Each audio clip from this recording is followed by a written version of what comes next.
هزاران ایرانی در دانشگاه‌های جهان مشغول تحصیلند. اما دانشگاه کالیفرنیا در لس آنجلس یا UCLA سالهاست که کانون جمعیت بزرگی از دانشجوهای ایرانی آمریکایی است.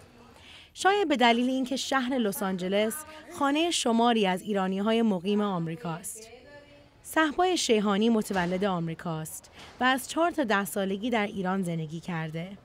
تلاش او برای برقراری تعادل بین دو فرهنگ ایرانی و آمریکایی و علاقه‌اش به فرهنگ و تاریخ ایران او را به تحصیل در رشته ایران شناسی در سطح دکترا سوق داده است. من ایرانی هستم، یه جوونیم که ایرانی تبارم، ولی خب اینجا بزرگ شدم، اینجا به دنیا آمدم. سعی میکنم، و واقعا کلمه سعی اینجا مهمه، که نکات خوب فرهنگ ایرانی رو ازشون استفاده کنم و دنبالشون برم و همینطورم نکات خوب فرهنگ آمریکایی. بالاخره هر فرهنگی چیزای خیلی خوبی داره و چیزایی داره که خیلی مورد پسند نیست واقعا، و مهمه که از هر دوش بتونه آدم بهره ببره و استفاده کنه. صهبا در کنار تحصیل و تحقیق به دانشجویان زبان فارسی هم درس می‌دهد.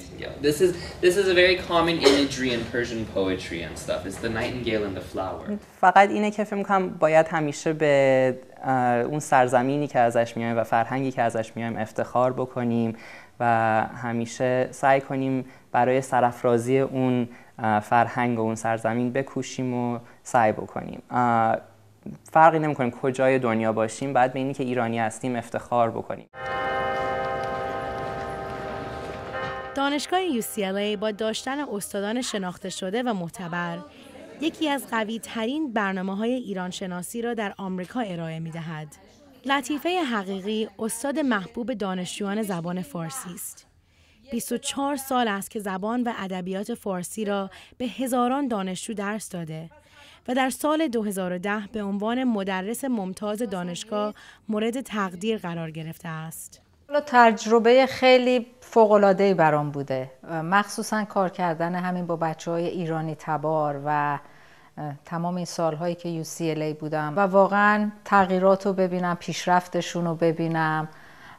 همشون مثل بچه‌ها، من واقعا بهشون افتخار میکنم. با اون ذوق و شوق میان کلاس رو ور میدارن و علاقهشون بیشتر و بیشتر میشه.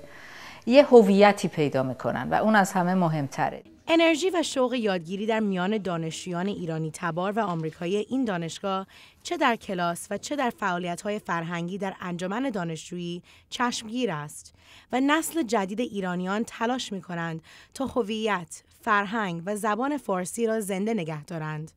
یادگیری زبان فارسی برای دانشجویانی که در آمریکا به دنیا آمدند، کلید اصلی برقراری ارتباط با فرهنگ ایرانی است. ایران به دنیا آمدم ولی اینجا بزرگ شدم. خب اولش که با بچه‌هایی که اینجا به دنیا آمدن یه ذره سخت بود که کلیپ کنیم، مثلا با هم کامیونیکیت کنیم، ولی بعدش که خب با هم وقت میذاریم خیلی قشنگه، برای اینکه به هر حال هممون برمیگردیم به یه جا و همه چیمون مثل همه. من فقط یه بار رفتم ایران وقتی که 8 سالم بود.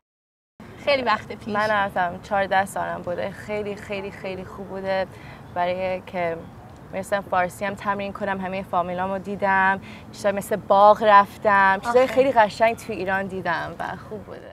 بعضی ها که در نوجوانی به آمریکا مهاجرت کردند، مثل تارای کنگرلو، این شانس رو دارند که با هر دو فرهنگ بزرگ بشوند و هر دو رو درک کنند. به خاطر همین ما باید از این راه توشه استفاده بکنیم و اینکه سعی کنیم مسائل منفی که توی نسل گذشته بوده رو کنار بذاریم و مسائلی که میتونه برای آینده سازنده باشه رو بگیریم، استفاده کنیم و برای نه تنها موفقیت خودمون توی این جامعه، بلکه موفقیت اون هموطنمون و موقعیت اجتماعی که میتونیم برای اون فرد هم ایجاد کنیم. دانشگاه UCLA واقعا مرکز بسیاری از آمریکایی‌های ایرانی تباره. می‌بینیم که چقدر فعالیت‌های فرهنگی، اجتماعی درباره ایران دارند. رویا سلیمانی، صدای آمریکا.